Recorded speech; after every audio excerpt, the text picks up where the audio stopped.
You are standing in a clearing in East Africa, approximately 2 million years ago.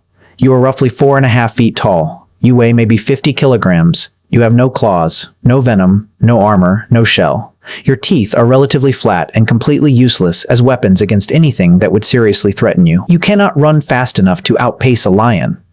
You cannot climb trees quickly enough to escape a leopard that has already decided it wants you. You have no fur thick enough to matter, no hide tough enough to deflect a bite. No natural defense of any kind that would give a large predator serious pause. Sharing your environment are cave hyenas, with bone-crushing jaws capable of generating more bite force than almost any land predator alive today. There are saber-toothed cats, whose upper canines are long enough to pierce through your skull. There are giant short-faced bears standing taller than any bear alive now. There are enormous African hunting dogs running in coordinated packs. There are crocodiles in every water source.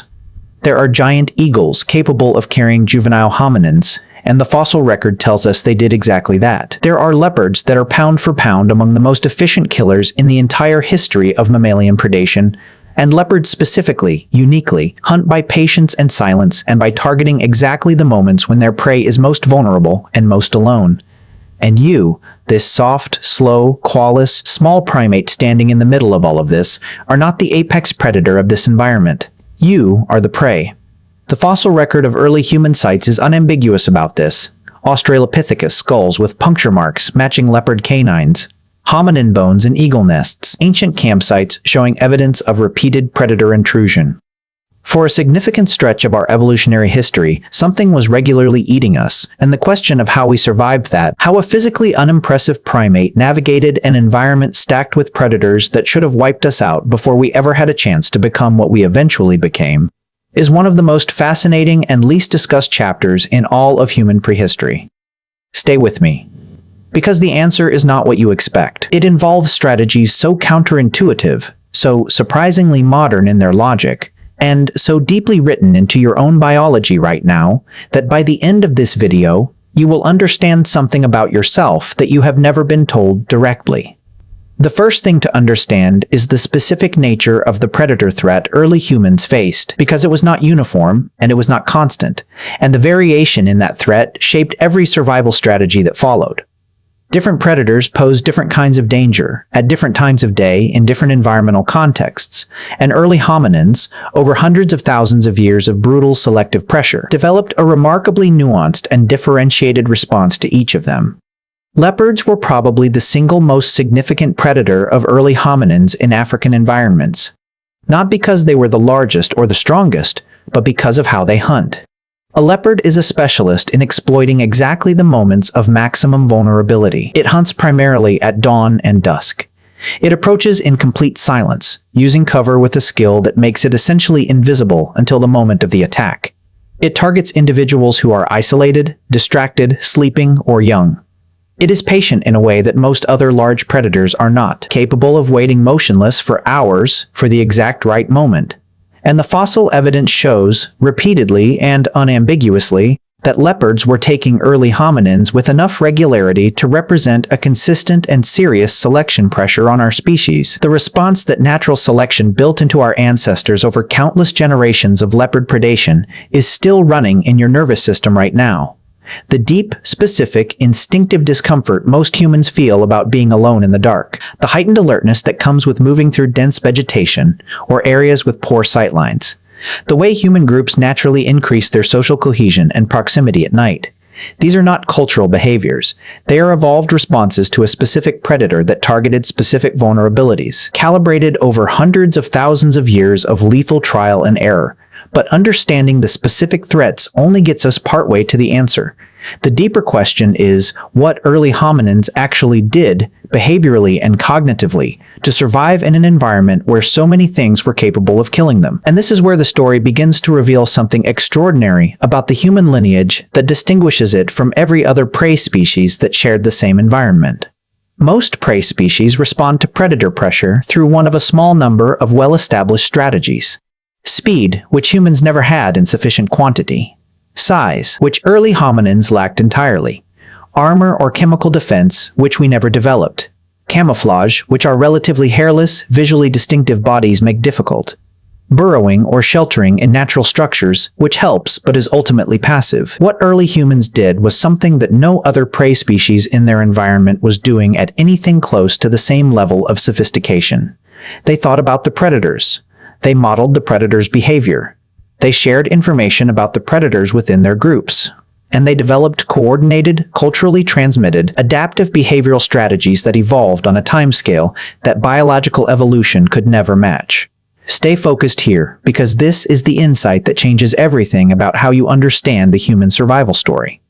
The primary advantage that early humans had over every large predator in their environment was not physical. It was cognitive and social. It was the ability to accumulate information about predator behavior faster than the predators could adapt their hunting strategies. It was the ability to transmit that information to other group members who had not personally encountered the threat. And it was the ability to coordinate group responses to predators that made individual human vulnerability almost irrelevant as long as the group was functioning effectively. A lone human in the African savanna 2 million years ago was genuinely not much of a match for a cave hyena or a saber-toothed cat. But a group of 10 early hominins who had spent years observing and discussing the behavior of cave hyenas, who had developed specific alarm calls that communicated not just danger, but the type and direction of the danger, who mobbed predators collectively rather than fleeing individually, and who maintained active fire through the night at their sleeping sites, was a fundamentally different proposition for any predator to evaluate. Fire deserves a specific moment here, because its role in predator defense is one of the most significant and most underappreciated chapters in the early human survival story. The controlled use of fire by early hominins is now confirmed at multiple sites going back at least 1 million years, with some evidence pushing that date significantly earlier. And one of the primary functions of that fire, before cooking, before warmth, before tool-making applications, was almost certainly predator deterrence. Every large African predator has an instinctive fear of fire, not a learned caution. An instinctive, deep-wired avoidance response that does not require personal negative experience with flames to activate. A predator that approaches a sleeping group of hominins clustered around an active fire is doing something its own nervous system is actively working against. The fire changed the calculus of nighttime predation so dramatically that it represents one of the most significant single behavioral adaptations in the entire human survival story. Think about what sleeping around a fire actually meant in practical terms. Leopards hunt primarily at dawn and dusk, with peak activity in the dark hours when their superior night vision gives them maximum advantage over visually dependent prey. The fire neutralized that advantage. It eliminated the darkness that the leopard's hunting strategy depended on. It created a visible, audible, chemically distinctive perimeter around the sleeping group that every large predator in the area could detect from a significant distance and had strong evolved reasons to avoid. It transformed the vulnerability of sleep, the period of maximum individual defenselessness, into a collectively managed risk with an active deterrent operating continuously through the night. This is why humans, almost universally across cultures that have maintained traditional practices, cluster around fire at night. It is not a romantic preference or a cultural artifact. It is an evolved behavioral response to a predator pressure that shaped our species for hundreds of thousands of years, still running as a deep instinct in populations that have not experienced those predator pressures in many generations. Now here is the turn in this story that most accounts of early human survival completely overlook, and it involves a predator relationship that went in a direction almost nobody expects. Early humans were not only prey. Within a relatively short evolutionary window, they became something far more complicated in the predator-prey ecosystem they inhabited. The same cognitive and social advantages that allowed them to survive predation allowed them to begin actively managing their relationships with predators in ways that went well beyond simple avoidance. They became kleptoparasites. A kleptoparasite is an organism that steals food from other predators rather than catching it independently, and the evidence that early hominins engaged in systematic kleptoparasitism of large predator kills is substantial enough that many researchers now consider it a primary food acquisition strategy for certain hominin groups in certain periods. The logic is as follows. A lion pride takes down a large ungulate. They consume what they can and leave the rest. In the African heat, a large carcass represents an enormous caloric resource that deteriorates rapidly. Early hominins in coordinated groups, potentially with fire and noise-making capability, could sometimes approach a partially consumed carcass after the primary predators had moved on or been driven off, and access a food resource that required no hunting skill, no pursuit, and represented caloric density that plant-based foraging could rarely match. The bones at early hominin sites, showing both large predator tooth marks and hominin stone tool butchery marks, tell exactly this story. The predator ate first. The hominins came after, processing what remained with tools specifically designed for accessing marrow and other high-calorie resources inside bones that the predators had already cracked. This relationship with large predators was neither purely fearful nor purely competitive. It was opportunistic, contextual, and adaptive. Early hominins were avoiding certain predators in certain contexts, confronting others collectively when the group advantage made that viable, and exploiting still others as involuntary food suppliers by accessing their abandoned kills. The picture that emerges is not of a small, frightened primate cowering at the margins of a dangerous landscape. It is of a cognitively flexible social species running multiple different strategies simultaneously, shifting between them based on context, group size, and the specific predator involved. Here is something the fossil record reveals that hits people differently when they actually visualize it. Early hominin groups did not just respond to predators, they watched them. Systematically. Deliberately. As a collective informational activity that served specific survival functions. Anthropologists studying modern hunter-gatherer groups that still live in environments with significant large predator presence have documented a consistent behavioral pattern. Group members spend substantial time observing and discussing predator movements, not in the immediate context of a threat, but as ongoing informational maintenance about the current state of the predator landscape. Where the lions are this week. Whether the leopard that took a goat last month has been seen near the water source. Which direction the hyena clan has been moving in. This is not casual conversation. It is systematic environmental intelligence gathering, shared verbally across the group, building a collective model of predator distribution and behavior that far exceeds what any individual could maintain alone. This behavior, observed in living hunter-gatherer communities, almost certainly has deep roots in the hominin past. The cognitive architecture required to track the movements and behavioral patterns of multiple predator species simultaneously, to store and update that information over time, and to share it effectively with others, is exactly the kind of demanding cognitive task that could have been a significant driver of the expanded social intelligence and language capacity that distinguishes our lineage. The need to talk about predators, specifically and accurately, may have been one of the early selective pressures that pushed the human capacity for complex communication in the direction it eventually went. The alarm call systems of early hominins, and by extension of modern human populations in predator-relevant environments, were almost certainly far more sophisticated than a simple general danger signal. Research on vervet monkeys, one of the primates that shares ecological overlap with human evolutionary history, has revealed that vervates use distinct, acoustically different alarm calls for aerial predators versus terrestrial predators versus snake-type threats, and that group members respond to each call type with the specific evasive behavior appropriate to that threat. Drop to cover for the eagle call. Look up and scan trees for the leopard call. Look down and freeze for the snake call. The information content of the calls is specific enough to direct appropriate behavioral responses without visual confirmation of the threat.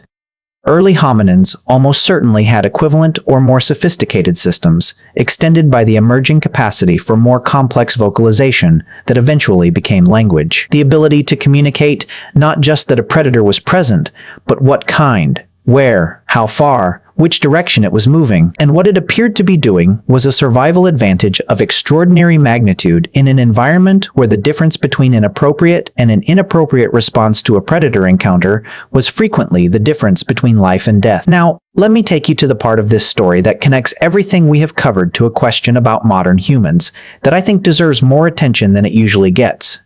If early humans survived not through physical superiority but through social intelligence, information sharing, collective coordination, and the cognitive capacity to model predator behavior and communicate that model to others, then the survival traits that the predator pressure of the early hominin environment selected for were not physical traits at all. They were social and cognitive ones. The ability to read others' mental states accurately. the ability to communicate complex, specific information, the ability to coordinate behavior with others toward a shared goal, the ability to maintain accurate models of absent entities, specifically predators that were not currently visible but whose probable locations and behaviors were relevant to group safety. These are the same cognitive and social capacities that underlie language, theory of mind, planning, narrative, the ability to think about events that are not happening right now, to model the intentions of others, to maintain and share complex information about the world as it was, is, and might be. The predator pressure that early hominins faced for hundreds of thousands of years may have been, in a very direct sense, one of the primary selective drivers of the cognitive architecture that eventually produced everything we considered distinctively human about our species. We became intelligent, at least partly, because something was trying to eat us. And the intelligence we developed to avoid being eaten turned out to be applicable to everything else we subsequently attempted as a species. There is one more layer to this story that I want to give you, because it is the one that makes the whole thing feel complete in a way that's hard to articulate but impossible to miss once you see it. The predators that shaped us are mostly gone. The saber-toothed cats are extinct. The cave hyenas are extinct. The giant short-faced bears are extinct. The enormous eagles that took our children are extinct. Many of the specific predators that killed enough early hominins to shape our evolved behavioral responses are no longer part of the landscape, and yet the responses are still there. The discomfort in the dark, the heightened alertness in dense vegetation, the deep instinctive comfort of a group sleeping around a fire, the specific anxiety of being alone in an open space with poor sightlines. The way human attention snaps to sudden movement in peripheral vision with a speed and completeness that no other cognitive function matches. These responses are running in your nervous system right now, calibrated to a predator landscape that no longer exists, maintained in your biology by evolutionary inertia long after the specific threats that built them have disappeared from the world. You are, in the most literal sense, still equipped for a predator environment that most people alive today will never encounter. The hardware is still there. The threat it was built for is mostly gone. What remains is a set of responses that were once the difference between your ancestors surviving the night and not surviving it, now occasionally misfiring in contexts that look superficially similar to ancient threats, but carry none of the lethal stakes. The person who gets a cold spike of anxiety walking through a dark parking garage is running software designed for leopard habitat. The person whose attention snaps instantly to a fast-moving shape in their peripheral vision is running the same visual interrupt system that gave a fraction of a second of warning before a cave hyena charged from cover. The deep, specific discomfort of being the only person in an open space, fully visible from all directions, with no shelter nearby, is a direct echo of the selection pressure exerted by predators who specifically targeted isolated, exposed individuals. None of this makes those responses wrong or irrational in any absolute sense. They are accurate responses to the class of threat they were designed for. They are just running in an environment that has changed faster than evolution can track, applied to modern contexts by ancient hardware that cannot tell the difference between a dark parking garage and an East African savanna at midnight. You are built by predators, not in the sense of being defeated by them, but in the deepest possible sense. The specific cognitive and social capacities that define human intelligence, the responses written into your nervous system that you carry without ever having been taught them, the instincts that occasionally fire in the middle of entirely modern situations and feel like they come from somewhere much older than anything you can personally remember. All of it was written by the pressure of things that wanted to eat your ancestors and the extraordinary adaptive response that your lineage mounted in reply. The small, slow, clawless primate in the clearing survived, not because it became faster or stronger or grew claws or venom, because it became social and smart. And because it sat around a fire at night and talked about where the predators were and what they had been doing and what to do tomorrow if they came again. And eventually, it was the predators that needed to worry.